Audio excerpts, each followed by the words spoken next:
On va un petit peu plus loin dans la logique de déroulé depuis ce matin, en allant focaliser l'attention sur l'élève en difficulté pour le distinguer du cas de l'élève difficile qui vient d'être abordé et qui peut être effectivement la conséquence d'un sentiment de difficulté, mais sans non plus aller sur la problématique d'élèves qui seraient en situation de handicap, donc nous on va s'intéresser aux élèves qui ne présentent pas a priori d'altération de leur fonction motrice, sensorielle ou cognitive, ce qui sera l'objet de l'intervention de mes collègues Sébastien et Teddy tout à l'heure. Donc on va s'intéresser effectivement pour démarrer au type d'élèves qui en EPS, malgré j'ai envie de dire l'action de l'enseignant, ses propositions pédagogiques, malgré peut-être l'élève lui-même, n'apprend pas ou ne se transforme pas. Donc c'est ce qu'on peut entendre par être en difficulté. Par définition, effectivement, il y a une première mise en tension qui peut s'opérer puisque la difficulté peut être entendue comme une peine, une peine qu'on éprouve face à une situation vis-à-vis de laquelle on ne se sent pas capable ou en tout cas face à un obstacle qu'il faudrait surmonter, qu'il faudrait vaincre. Et là où la première tension se pose, c'est que dans tout apprentissage, il s'avère que on attend justement des élèves qu'ils mobilisent leurs ressources pour dépasser éventuellement la difficulté rencontrée, puisque la difficulté finalement c'est aussi le moteur et la condition de tout apprentissage. Aussi on va distinguer d'ores et déjà le fait d'avoir des difficultés, d'en rencontrer, ce qui peut être recherché par tous les enseignants, d'être en difficulté, qui là est plus problématique, puisque si le premier est recherché dans toute situation d'apprentissage, de mise en apprentissage des élèves, eh bien, le second, se sentir en difficulté, pose plus problème, puisque à grande échelle, c'est ce qui va conduire à l'échec et au sentiment d'échec qui s'installe. Donc, avant de voir un petit peu quelles sont les natures ou les origines des difficultés, nous on a pris un parti, c'est que l'élève en difficulté, en EPS, on va le voir comme celui qui ne parvient pas, malgré ses efforts pour certains, à surmonter la contrainte inhérente à tout processus d'apprentissage, à tout processus de transformation de ses conduites et de ses conduites motrices. Donc l'erreur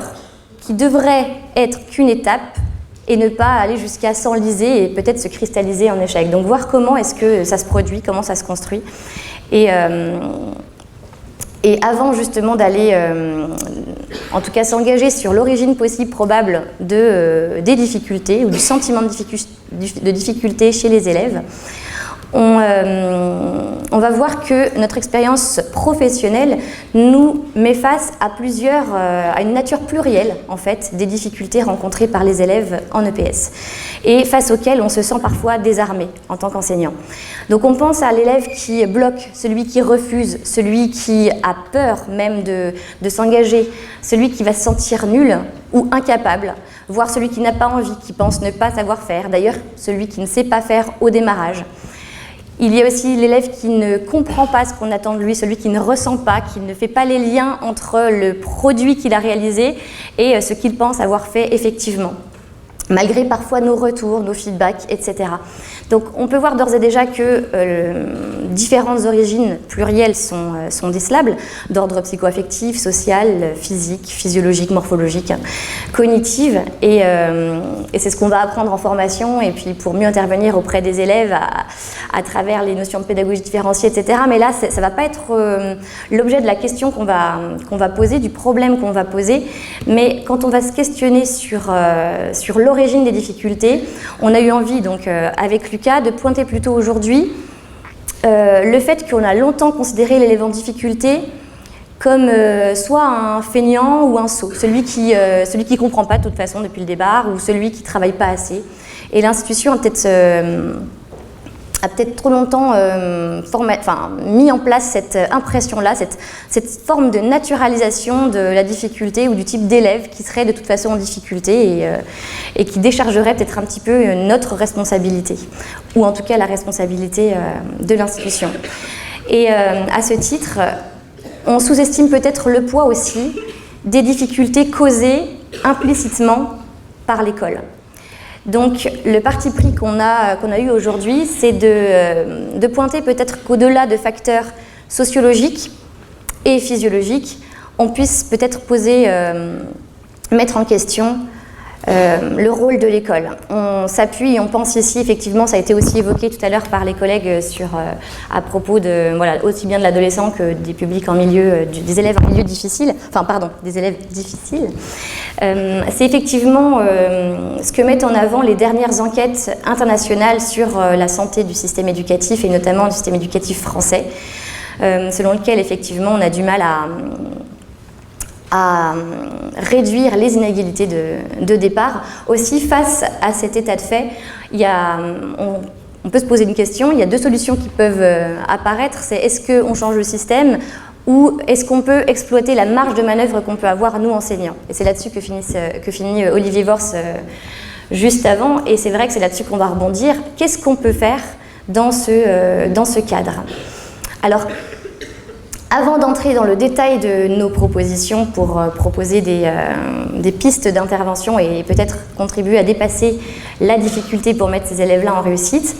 je vous propose d'analyser certaines lignes de force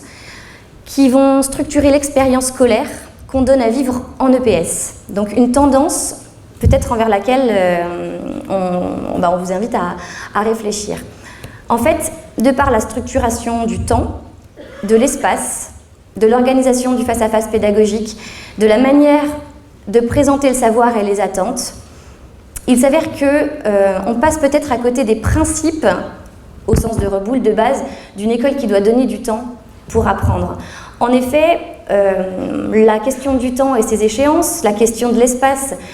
qui cloisonne les disciplines, mais nous met aussi face à des élèves très nombreux par classe, peut-être trop nombreux pour vraiment prendre le temps d'individualiser les choses et de faire un peu plus attention à qui ils sont et à rentrer dans le monde de l'élève, effectivement. Dans l'organisation du face-à-face pédagogique, ce nombre d'élèves par classe peut poser problème, et dans la manière de présenter le savoir et ses attentes qui s'avèrent être encore trop souvent implicites, on passe peut-être à côté de ce principe fondamental. Je vais du coup focaliser notre attention sur la question fondamentale du temps,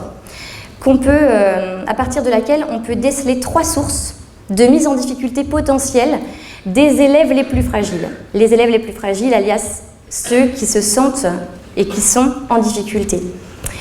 Tout d'abord, derrière cette notion de rythme, ce qu'on entend, c'est le nombre important d'objets d'enseignement abordés dans un laps de temps très court, qui a pour conséquence non seulement de reproduire les inégalités de réussite entre ceux qui détiennent les codes et ont besoin de peu de temps pour comprendre tout de suite ce qu'on attend d'eux et pour réussir, et les autres. Mais pire, parce que en fait, les élèves s'évaluent, se jaugent, sont évalués aussi le plus souvent en se comparant les uns aux autres et intériorisent de fait l'idée qu'ils ne sont pas capables, alors qu'en fait, parce qu'ils voient réussir certains, et pas eux, et ils intériorisent le fait qu'eux ne sont pas capables puisque les autres y arrivent, sauf qu'en fait, c'est peut-être la structure du temps scolaire qui fait qu'ils n'ont tout simplement pas eu le temps d'apprendre. C'est dans la même logique, en fait, une structure assez traditionnelle, ou en tout cas courante plutôt, de structurer les apprentissages dans le temps avec 6, 8, au mieux 10 leçons, où les objets d'enseignement se juxtaposent, le lien ne se fait pas forcément, et puis à la fin arrive une évaluation qui n'a pas forcément non plus été claire ou comprise par tous les élèves. Donc ce séquençage qui fait qu'on change 7 fois de dispositif au cours d'un cycle, par exemple de 8 leçons, on saucissonne le temps d'apprentissage, une élite s'en sort, faisant encore une fois croire à tous les autres que c'était possible d'y arriver, sauf que, effectivement, on ne leur a pas laissé le temps, et puis on se dit que puisque quelques-uns sont capables de réussir, alors tout le monde devrait y arriver, sauf que c'est plus compliqué que ça, et c'est ce qui peut aboutir effectivement à ce que Nicolas Mascret présentait tout à l'heure comme la résignation apprise, l'impuissance apprise, qui conduit au fait que quel que soit l'effort qu'on fournit, à la fin de toute façon, quoi qu'on fasse, on va être en échec, on ne va pas y arriver. Donc conscient de cet état de fait, il pourrait être intéressant d'essayer de renverser le processus pour que, et c'est ce qui va nous questionner, pour que l'effort consenti puisse conduire à de réelles acquisitions et du coup une forme de réussite. Donc renverser cette manière-là d'envisager les choses. puisque justement le laps de temps, souvent assez long entre le début d'une séquence ou d'un cycle d'apprentissage et l'évaluation, peut durer 4 à 6 semaines, quand on a une leçon dans une APSA une fois par semaine. Ça peut s'allonger et ce qu'on va considérer parfois un petit peu vite comme une qualité personnelle plus ou moins innée est en fait un apprentissage qui se réalise au cours d'une socialisation précoce, le fait d'être capable d'être prêt à un moment T, envisager loin derrière, sans forcément avoir compris les attentes parce qu'elles n'ont pas été explicitées, et conduit en fait aux élèves qui ont déjà la méthodologie d'apprendre, de s'organiser, l'autonomie à réussir, mais ceux qui n'ont pas les codes familiaux à la maison, de passer à côté des attentes parce qu'ils ne les ont pas comprises, et donc passer à côté des attentes et des critères d'évaluation, ce qui pourrait conduire à cette dernière idée. Les problématiques évoquées ici comme étant des sources potentielles de mise en difficulté d'élèves, et surtout ceux les plus fragiles, et d'autant plus déterminées par la nécessité d'évaluer et de rendre compte du niveau de maîtrise des élèves. Donc, comme constat, ce qu'on avait envie de dépasser, c'est des expériences en fait, scolaires qui débouchent sur l'apprentissage implicite de l'inutilité de l'effort, pour au contraire proposer des expériences qui reconstruisent le lien entre effort consenti, résultats obtenus, mise en réussite des élèves, et voir en fait comment est-ce qu'on peut du coup intervenir dans la marge de manœuvre qui nous reste. C'est pour ça que de ces états de fait, on a essayé en fait de construire un dispositif en toute modestie, c'est ce que je vais vous présenter maintenant, qui laisse le temps d'apprendre, permettent aux élèves de se voir progresser et de développer chez eux une capacité de se projeter en les accompagnant, donc en les guidant étape par étape au cours du processus d'apprentissage. Donc c'est ce qui nous conduit à présenter en fait le dispositif d'évaluation par capitalisation qui est par principe très simple. Il s'agit en fait au cours d'une séquence au collège, d'un cycle au lycée, de se voir progresser en continu et en direct d'une leçon sur l'autre et finalement de cumuler des points qu'on ne perdrait jamais et qui s'additionneraient au fur et à mesure de l'expérience. Cette évaluation, elle s'appuie sur elle s'appuie sur une conception en fait de la compétence et a déjà été expérimentée dans plusieurs APSA, notamment par Lucas dans son collège, et avec moi dans une partie, mais donc je vais plutôt vous présenter celle pour laquelle j'ai contribué. Il aurait été là, j'aurais pu faire un vote à main levée, puis voir un petit peu lesquels on va développer, parce que j'aurais pas le temps de tout vous présenter. Donc elle a été expérimentée en gymnastique, en demi-fond, en accro, en tennis de table et en handball. Peut-être en escalade dans un futur proche si on y arrive. Et en fait, elle s'appuie sur une démarche concentrique qui vise à baser les acquisitions autour d'objets d'enseignement qu'on a découpés. Et le découpage de cet objet d'enseignement, en fait, va permettre une augmentation progressive des contraintes posées aux élèves. Donc, à partir d'une base, on va travailler toujours la même chose, mais dans des contextes de plus en plus complexes. Donc, on est parti sur la définition de la compétence suivante, selon laquelle c'est faire la même chose dans des contextes de plus en plus contraignants. Et cette logique-là, par imbrication, nous semblait plus à même de permettre aux élèves de suivre et de comprendre là où est-ce qu'on veut les amener, à condition d'être explicite sur les attentes visées, les mettre en quête, faire vivre une séquence d'apprentissage comme une histoire, pour que cela fasse sens pour eux et les guider tout au long de ce processus-là, en leur laissant le temps. Donc 3 principes fondateurs de cette évaluation-là: capitaliser, tout d'abord, cibler et échelonner. Par rapport à la question de capitaliser, c'est un peu le schéma que je vous montrais tout à l'heure, c'est que on part du principe qu'on va retenir que ce qui est réussi. Et que du moment où c'est réussi, histoire de motiver aussi, on va gagner des points et ne jamais les perdre. Donc ne jamais avoir peur de les perdre et donc permettre aux élèves de se tromper, leur laisser le temps aussi et leur permettre de se tromper. Pour ça, effectivement, on a besoin de leur laisser ce temps-là, mais aussi il est nécessaire et fondamental également de pour ce faire, de cibler ce qu'on a à leur apprendre. Si on vise une trop grande quantité d'objets d'enseignement, on risque de les perdre et de finalement survoler l'ensemble. Et on pense qu'on a à gagner à faire le deuil de certaines acquisitions, effectivement, et d'essayer par là de trouver ce qui est le plus emblématique dans l'APSA pour cibler chaque étape du processus d'acquisition sur un objet d'enseignement qui serait le plus emblématique et le plus marquant pour les élèves et pour lequel ils pourraient être fiers, en fait.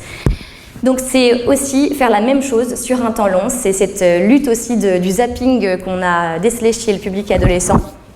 Et par là, du coup, les éduquer aussi à la persévérance et leur donner les moyens de percevoir ce fameux effort comme une possibilité de réussir et non pas qui conduisent encore et toujours à l'échec.